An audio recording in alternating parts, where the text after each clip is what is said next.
തന്നെ ഒരു കിണർ വെട്ടി കുഴിച്ചു മൂടണം. അത്രയ്ക്ക് ക്രിഞ്ച് ഫെസ്റ്റിവൽ. രണ്ട് കൈയും കെട്ടി രണ്ട് കാലും കെട്ടി കഴിഞ്ഞാൽ നമുക്കൊന്ന് ചൊറിയാൻ പറ്റുമോ? ഇത് കഴിഞ്ഞ ദിവസം നമ്മുടെ പുഷ്പ 2 സക്സസ് മീറ്റ് നടക്കുന്നുണ്ടായിരുന്നു. ഈ സമയത്ത് പല പല സംസ്ഥാനങ്ങളിൽ നിന്നുള്ള പ്രേക്ഷകരുടെ പ്രതികരണങ്ങൾ ഉൾപ്പെടുത്തിക്കൊണ്ട് ഒരു വീഡിയോ പ്രദർശിപ്പിക്കുന്നുണ്ടായിരുന്നു. ഇതൊക്കെ കണ്ടുകൊണ്ട് നമ്മുടെ അല്ലു അർജുനും വേദിയിൽ നമ്മുടെ ഡയറക്ടർ സുകുമാറൊക്കെ ഉണ്ടായിരുന്നു.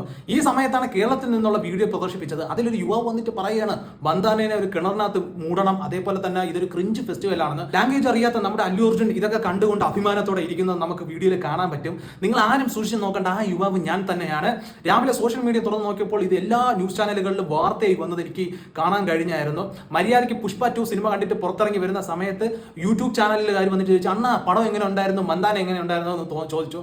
കുറച്ച് അഭിപ്രായങ്ങളൊക്കെ പറഞ്ഞ് വീടെത്തിയപ്പോഴേക്കും രാത്രി എന്റെ വീഡിയോ മൊത്തം ട്രോൾ പേജുകളിലൊക്കെ കാണാൻ കഴിഞ്ഞു. എന്റെ വാക്കുകളൊക്കെ ഒരു പാൻ ഇന്ത്യൻ ലെവലിലേക്ക് പോയിരിക്കുകയാണ്. അങ്ങനെ ഞാൻ ഒരു പാൻ ഇന്ത്യൻ സ്റ്റാറായി മാറിയിരിക്കുകയാണ്. ലാംഗ്വേജ് അറിയാൻ പാടില്ലാത്ത രീതിയിൽ ഇത്രയും വലിയൊരു നെഗറ്റീവ് കമന്റ് അല്ലു അർജുന്റെ അവിടെ പ്രദർശിപ്പിച്ചത് വലിയ തെറ്റാണ്. ഇത്രയും നാൾ കഷ്ടപ്പെട്ട് വീഡിയോ ഒന്നും ചെയ്തിട്ട് ഞാൻ ഫേമസ് ആയില്ലേ? വെറുതെ വഴിയെ പോയപ്പോൾ 2 വാക്ക് പറഞ്ഞ് ഞാൻ ഫേമസ് ആയി.